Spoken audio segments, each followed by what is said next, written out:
The draft is now underway. Commissioner Goodell is making sure he's out there and kicking this draft off. It is official, guys. Here we go, Joe Burrow. And just to put a cap on that thought, here's the one of the things that I love about visiting with coaches around the country from a college perspective is that I heard a story about Joe Burrow. They beat somebody up by 40 points in Baton Rouge on a Saturday night, okay?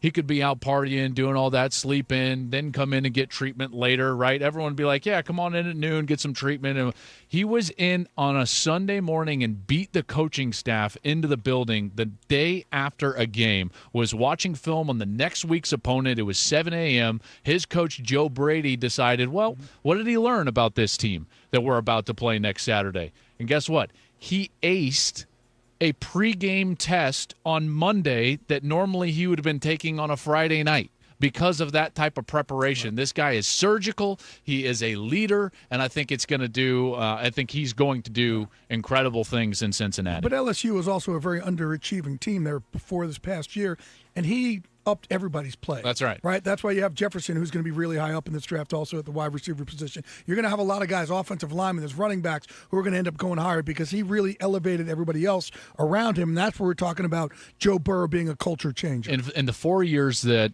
preceded Burrow at LSU, they did not win 10 games, 8 or 9 wins, all 4 of those years. And yet, if you averaged out what the recruiting ranking of each of those classes was, it was 3rd in the country. Wow. So it's not like they didn't have any talent. Then he goes in there and he totally changed the culture. And Peter, everybody's been raving about not only the quarterback he is, but the person and the leader that he is as well. Several teams called, but the Falcons legitimately tried to go all the way up to 2 and pull off a Julio Jones type deal. And I keep bringing that up because they went from, if you guys could look it up, I think 27-6 or something along those lines. I think it was 21-6. Yeah, and they were willing to go that high again for Chase Young. It was for Chase Young, and the Redskins were just not there's nothing you can give us.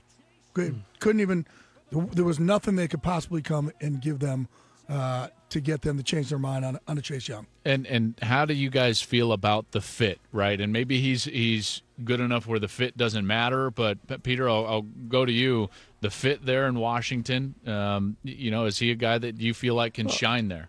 Oh, look. We just got done watching the Michael Jordan documentary, and the Blazers don't take Michael Jordan because they had Sam Bowie. Well, the Redskins, their one strength they have is defensive line, and they did absolutely the right thing and took the best player on the board and didn't start overthinking this thing. So there it is. Jeff Okudah, guys, goes to the Lion. They get that corner help that they so desperately need. They did a good job this week trying to smoke screen people out for Brown, but no, Okudah has been the guy from day one. The problem is they told everybody how much they loved him way back at the Combine, and you can't take that back. Andrew Thomas, like we said, very competitive. He is a really good player, guys. He played in a really basic run offense, and yet it was a pro-style offense. So he did have those pass sets. He played in a 2-point stance and a 3-point stance. Did not miss a game in college. In 4 years. This guy is as steady Eddie as you can get and a really good player. Tua is a Miami Dolphin, and now the Chargers are on the clock, and Tua Tagovailoa, who we have speculated upon for months and months, is a Dolphin. Right. He's a Dolphin, but I know the Chargers like Tua. I know they liked Herbert. I think these quarterbacks now start going off one, boom, boom. Everybody was trying to say, well, both those teams like a tackle. No, that's not going to happen. I thought the Dolphins, we're talking about them taking maybe a tackle later. But if they go Tua, I think the Chargers, they don't wait, and they go after Justin Herbert here. So I think both these quarterbacks now come off the board 1-2. They have these quarterbacks very, very highly rated. What an incredible athlete this guy is. He has got a huge arm. He's more fleet of foot than you would expect by that performance he gave against Wisconsin in the Rose Bowl. And now Justin Herbert stays on the West Coast, guys, and comes down to a Chargers organization that needs a little splash as they move into the new building. Joel, and they got their quarterback. He had his first child about a year ago and stayed in school in order to be around that child.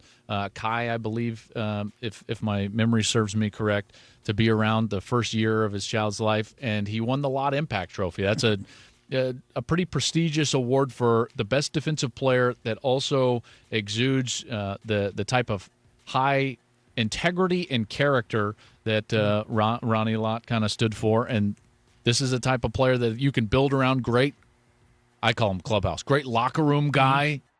So here's a guy who's some teams have him as the number one safety on the board. Other teams have him as the number one linebacker on the board. Most teams have him as the number one safety and linebacker That's right. on the board. But I could tell you for a fact that's where those three guys were on the Cardinals draft board. And everybody thought tackle. Everybody thought receiver. I'm like, receiver? They just traded for one. Where are you getting receiver from? Tackle, I understand because the offense, because I was to go with the quarterback, but they've got to build up their defense. And Simmons is a dynamic type of player that Steve Keim, even though he's not the head coach, that he's already used to. Well, C.J. Henderson comes off the board, the corner from Florida, and this is a talented player right here, guys. Yeah. And this is And we told you that. No surprise, no secret. They made no smoke screens about it. This is the most unsmoke screen draft we've ever seen. That's because they're on their basements. They're in their basements. That's exactly right. Nobody's sitting there talking to each other, but also they're going with the safer picks in their minds. That's right. Because they have not had, they've just had film work. So they're going safer picks with a lot of these players. Jedrick Wills, the safe pick at tackle. Listen, if I'm selecting Peter, I'm probably going WIRFS. I don't know if that's you as well. I would have gone WIRFS at 4. But Wills is a guy that you can plug and play. This is not a bad pick, right? We're just saying there might be a guy with a higher ceiling, but here's Wills going to Cleveland. Oh my goodness. But I did tell you so on that one. But look, I'm signing his dad with him. So here's a big thing about Becton. He is a monster. And there's some, concerns with the knee, but more of a concern of you've got to make sure that this guy falls in love with your strength and conditioning staff. Henry Ruggs, 4.27 at the 40. Right. By the way, guys, he plays 4.27. Yes. You see guys that can time fast and guys that play fast. He's a guy that does both. Absolutely. I think Al Davis made that pick from above. I mean, this is the ultimate burner. And look at Deuce Gruden next to Jay. That is a personal trainer right there, Jay Glazer. Ruggs is the type of guy. Look, you know that. Hey, man. If you've got our guy, man. You got to contend in a fast town, right? That's a fast track town in Las Vegas now. Yes, it is. Getting a guy like Ruggs over there. Ruggs, like you said, some guys run 4.2s and all of a sudden they put the pads on and they think too much and they slow down to a 4.6. He doesn't. I love this pick. I love this pick. They had rated these top 4 guys, and the only one that I have adamant notes about from them is Tristan Wirfs saying explosive, freak of nature, game changer, and he's the only one that I have notes about here for the Buccaneers. They never, ever thought this guy would be around at this time. Oh, Kinlaw is such a good player, and they got to be ecstatic with the way this plays out. They get to trade down, which has become a John Lynch staple now, picking up more for the war chest. They get a guy that they targeted. And again, Javon Kinlaw, and just talking to John Lynch this week, that was his guy the whole time. They traded away DeForest Buckner.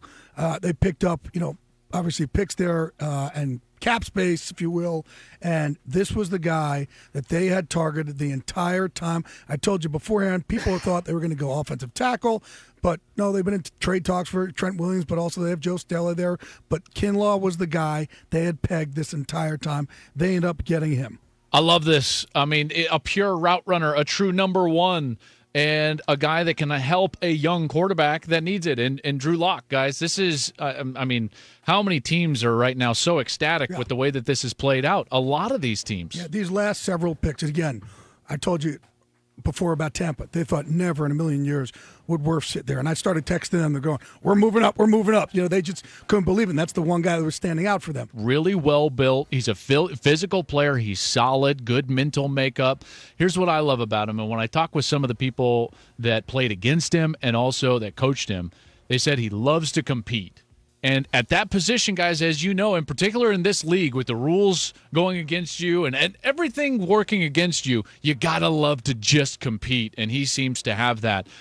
CeeDee Lamb to the Dallas Cowboys. Never thought he would be available here. Again, I was actually on the phone with them while I was driving in to do this. And we were just talking about options and, didn't think Terrell was going to be there. They were a little worried about Chase and not so much. When they talked about receiver, they're like, where do you think these guys are going to go? And, again, we all thought Lamb was going to be all the way up there. And, okay, man, do we talk about this one? But Lamb, they never thought he would be on the board. They are ecstatic right now. And I'm texting with the Cowboys. They are ecstatic that CeeDee Lamb was sitting there. Now you just see that offense with him and Amari and Zeke and, Mike McCarthy's offense when they get Dak Prescott in there. it is going to be a dangerous offense, even more dangerous than it was last year. Does he pop off like he's Jonathan Ogden or Orlando Pace? No, but he's good. You know, he's athletic and he's got all the tools, right? I mean, remember, he's 20 years old, which I like. That's exactly right. They went up to a receiver there. You're going, wow, everybody had it. You know, they didn't have Ruggs one, right?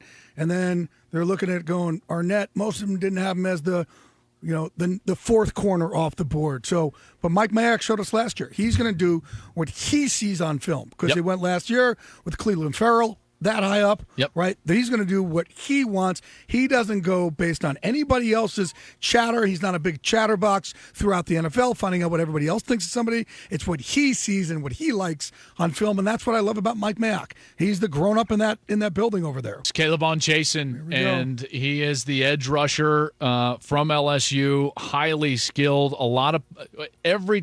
Virtually every team that I talked to, and I said, hey, who do you have rushing the quarterback after Chase Young? Unanimous number one, Chase Young. Everyone said there was a pretty good consensus, Peter, that it was K'Lavon Chasen, the edge player for LSU, 6'3", 254 pounds. I love it. LSU just churning out NFL talent on defense of late. We talked about the Eagles needing a wide receiver. We all know Carson Wentz needs some weapons. They get that weapon in Jalen Reagor. Jalen Reagor is an explosive guy. He played for John Kitna in high school. He set the state long jump record, 26 feet when he was in high school. He can work on his route running, certainly, but he's explosive now, and he's got some serious playmaking ability. And now the Philadelphia Eagles have Jalen Reagor, the wide receiver from TCU. Guys, I'm a big fan of Justin Jefferson. He can help a quarterback right away, do a lot of different things. What I loved about him is his reliability. Jay, when Joe Burrow needed a play, in particular on third down, where did he go?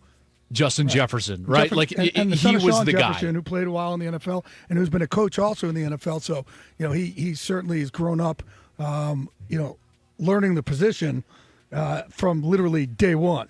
And, I told you the Minnesota where they liked Jefferson, that it had him right up there. It was Jefferson, Ruggs, and Terrell at cornerback. What a front seven they have. They're building over there. If he turns out the way that, we all think he is. He's a safe pick. Yes. And he would have been a safe pick at 15. Yes. Much less down here at 23. I totally agree with that. I also know that he came in as a true freshman, played right away at OU. I know that the defense wasn't great at OU, and they had a lot of issues, and I understand that. He was probably not a great scheme fit as a freshman, but he was out there, and he was learning, and he played fast, and he was a good tackler. And then, lo and behold, and by the way, with guys like Kyler and Baker and these big guess who's a captain as a sophomore? Kenneth Murray at the University of Oklahoma. And that's a big deal down there. It's not flashy, but they need help. The center position, somebody who can grow with Taysom Hill for the future, obviously learn for Drew Brees for 1 year. That's who they really loved. Cesar Ruiz was in the offensive line, they knew they weren't going to get.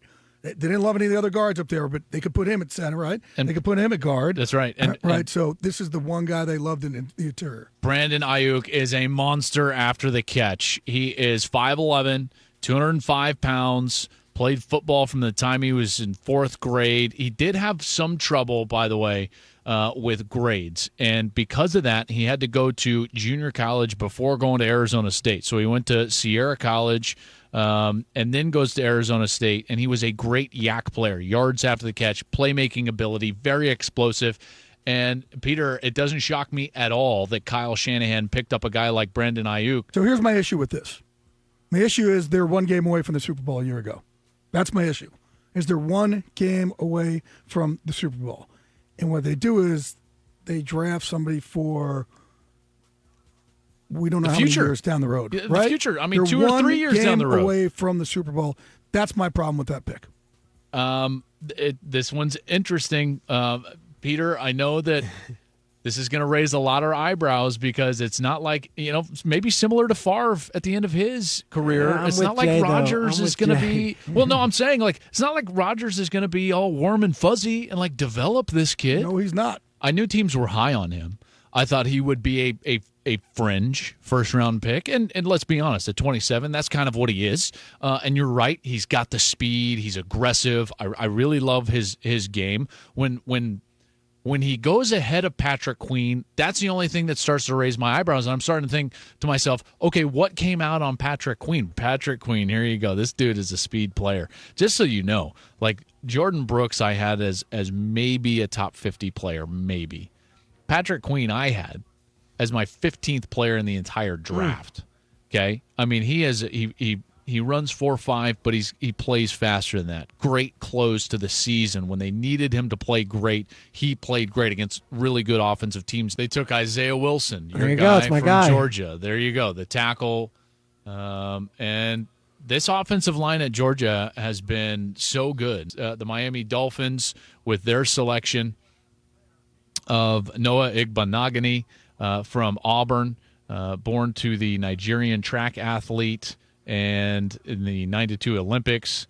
I got to tell you, these SEC players just come fast and furious off the board, and there are lots of them. I think Jeff Gladney is a really good player. I really do. I think that when you look at his game, it can translate to the next level. I think he's strong at the point of attack. I think that he played a lot of man coverage at TCU. He's asked to do a lot of things in Gary Patterson's defense because they'll switch things up right before the snap. You know, it's not all that uncommon for them to just change coverages right before the snap. So he's been thrown a lot of things in his college career. When you turn on LSU's film, you're watching Justin Jefferson, you're watching Joe Burrow, and then all of a sudden it's like, hey, who's this really versatile back who can tote it between the tackles? He's explosive on the outside. He catches it well on the outside. He does everything well. I think he's maybe the beneficiary of being on an offense with a couple of other first-round players where all of these decision makers are watching every single one of his snaps. This wasn't going to be a draft of smoke screens because everybody was just going to sit there and watch film and they were going to go safer, and they did that from top to bottom. Even a guy like Tua, I don't know how safe because of the injury concerns, but safe with talent. His tape is without incredible. a doubt, safe with talent. Yeah. But everything we thought was a smoke screen wasn't a smoke screen. That's what shocked me most about this draft. Yep, few trades late, not a lot of trades in total, but it has been an absolute pleasure. We hope that you enjoyed it, that you got just a little bit of relief, mentally, physically, whatever it was. For the best access, perspective, and personalities in all of sports, follow us at Fox Sports on Twitter, Facebook, Instagram, and YouTube.